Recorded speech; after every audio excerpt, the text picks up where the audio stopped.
Hello and welcome students, Gyanjyoti coaching সেন্টারের পক্ষ থেকে তোমাদের সকলকে আরও একবার স্বাগত। এর আগের দিনে আমার ক্লাস ছিল ভাববাদের ওপর। আজকে আমি যে বিষয়টি নিয়ে আলোচনা করব সেই বিষয়টি হলো ন্যাচারালিজম বা প্রকৃতিবাদ।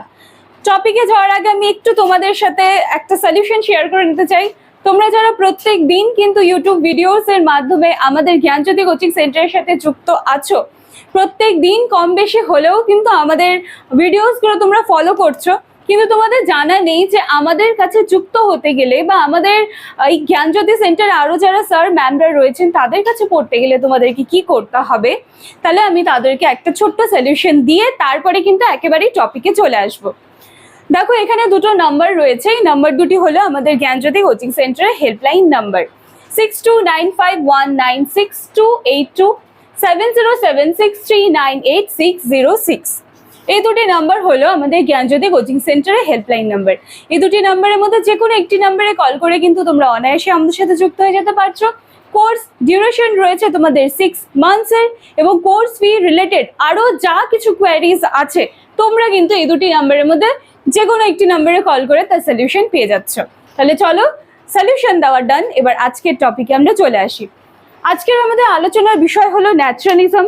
দেখো, এর আগের দিনে আমি যে ক্লাসটা করেছিলাম সেটা কিন্তু ছিল ভাববাদের ওপর, যেখানে বস্তু জগৎকে অস্বীকার করে কিন্তু বলা হয়েছিল আধ্যাত্মিক যে জগৎ সেই জগতের উপর কিন্তু বেশি জোর দেওয়া হয়েছিল।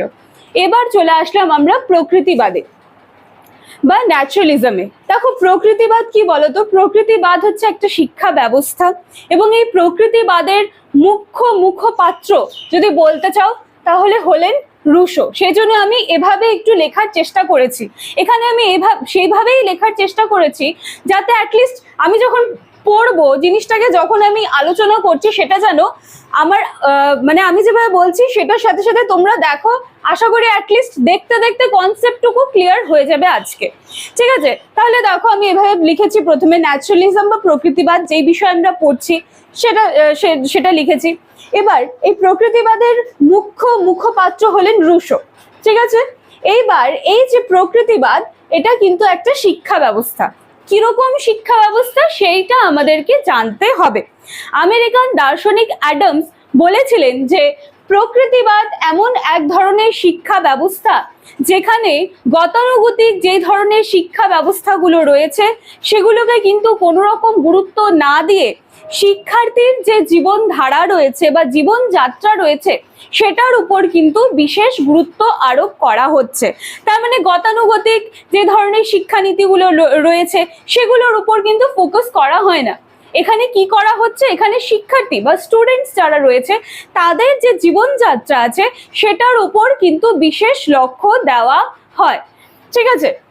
এরপরে দেখো, আমি এখানে লিখেছি এই যে প্রকৃতিবাদ বা ন্যাচারালিজম বলো, এর কিন্তু যদি প্রকারভেদ করি তাহলে আমরা দেখতে পাবো যে তিন প্রকারের রয়েছে।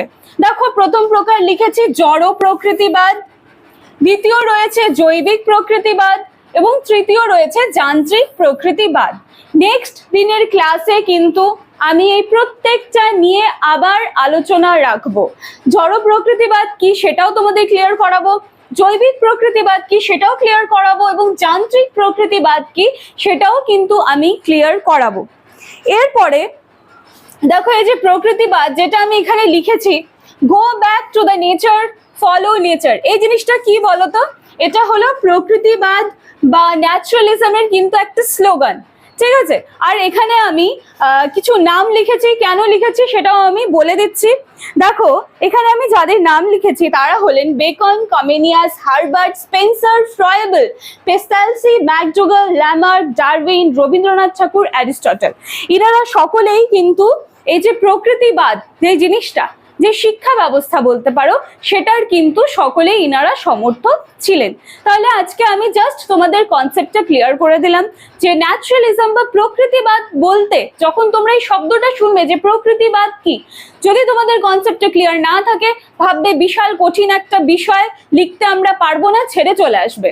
কিন্তু যদি আজকে আমার ক্লাসটা দেখে নাও তাহলে অ্যাটলিস্ট কনসেপ্টটা ক্লিয়ার হবে, যেখানে বলা হয়েছে যে ধরা বাঁধা যে শিক্ষা ব্যবস্থা যে গতানুগতিক পুঁথিগত শিক্ষা ব্যবস্থা সেটার থেকে বাইরে এসেই কিন্তু কি বলা হয়েছে, যে শিক্ষার্থীর নিজস্ব জীবন ধারা যেটা রয়েছে সেটার উপর কিন্তু মেইন ফোকাস করা হচ্ছে।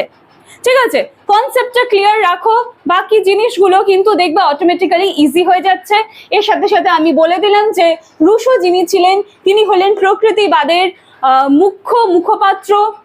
প্রকৃতিবাদের প্রকারভেদ করতে গেলে 3 রকমের প্রকারভেদ আমরা দেখতে পেলাম, জড় প্রকৃতিবাদ, জৈবিক প্রকৃতিবাদ, যান্ত্রিক প্রকৃতিবাদ। এর একটি স্লোগান পেয়ে গেলাম আমরা, আমি আবার রিপিট করে দিচ্ছি, go back to the nature, follow nature.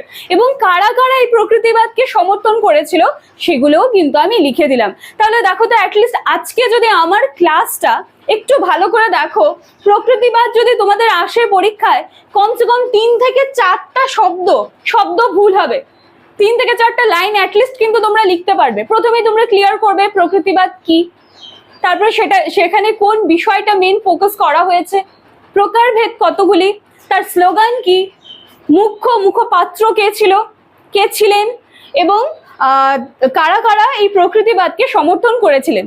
দেখো এইটুকুর মধ্যেই কিন্তু, এই ক্লাসটা ভালো করে দেখলে এইটুকুর মধ্যেই কিন্তু তোমরা অল্প কিছু হলেও কিন্তু লিখতে পারছো। কিছু না লেখার থেকে অল্প কিছু লিখে আসাটা বেটার। এবার আমি এটা বলবো যে কিছু না লেখার থেকে অল্প কিছুটা লেখা বেটার, এবং অল্প কিছুর থেকে অনেকটা জ্ঞান নিয়ে সুন্দর করে সাজিয়ে লেখাটা কিন্তু দরকার। এবং তার জন্য কি করতে হবে, আজকের ক্লাসটা ভালো করে ফলো করতে হবে। নেক্সট দিন কিন্তু আমি 3 রকমের যে প্রকারভেদ রয়েছে সেগুলো নিয়ে আবার তোমাদের সামনে চলে আসবো। আজকের ক্লাসটা এইটুকুই থাকছে।